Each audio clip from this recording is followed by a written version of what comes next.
അങ്ങനെ കുറേ കാലത്തെ ഡ്രീമിന് ശേഷം ഞാൻ എൻ്റെ ഡ്രീംസ് ഫുൾഫിൽ ചെയ്തു എന്നൊക്കെ വേണേൽ പറയാം. വടക്കുന്നാഥനിലെ അമ്പലത്തിൽ പോയി തൊഴുതു. അപ്പോൾ നമുക്ക് അവിടുത്തെ വീഡിയോസ് കണ്ടാലോ?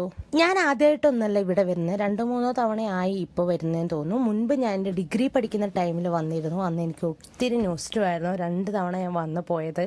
ഒത്തിരി നമ്മൾ റീലിലൊക്കെ കണ്ടുകൊണ്ടിരുന്ന ഒരു സ്ഥലം നേരിൽ കാണുമ്പോൾ എങ്ങനെ ഉണ്ടാവും, അങ്ങനെ ഒരു ഹാപ്പിനെസ് ആയിരുന്നു എനിക്കന്ന് വടക്കുന്നാഥൻ ടെമ്പിൾ എന്ന് പറയുമ്പോൾ. എനിക്ക് എന്താണെന്നറിയില്ല, ഈ അമ്പലത്തിനോട് ഒരു പ്രത്യേക ഇഷ്ടമാണ്. നമുക്ക് എന്നാൽ പോയി തൊഴുതിട്ട് വരാം. ഉള്ളിലൊക്കെ 1-2 വീഡിയോസൊക്കെ എടുത്ത്, അത് റീലിന് വേണ്ടിയായിരുന്നു ഞാൻ എടുത്തത്. അമ്പലത്തിൽ നിന്ന് പ്രസാദമൊക്കെ എനിക്ക് കിട്ടിയിട്ടുണ്ട് ഗൈസ്. ഇവിടെ എൻ്റെ മഹാദേവനെ തൊഴുതപ്പോൾ മനസ്സും എല്ലാം നിറഞ്ഞൊരു ഫീലായിരുന്നു. ഭയങ്കര പീസ്ഫുള്ളായിരുന്നു, ഒട്ടും പറയാതിരിക്കാൻ വയ്യ. ഇവിടെ വരണമെന്നുണ്ടായിരുന്നു. ഈ റിസപ്ഷന് വരുമ്പോൾ തന്നെ ഇവിടെ വന്ന് തൊഴണം. കാരണം കുറേ കാലമായല്ലോ.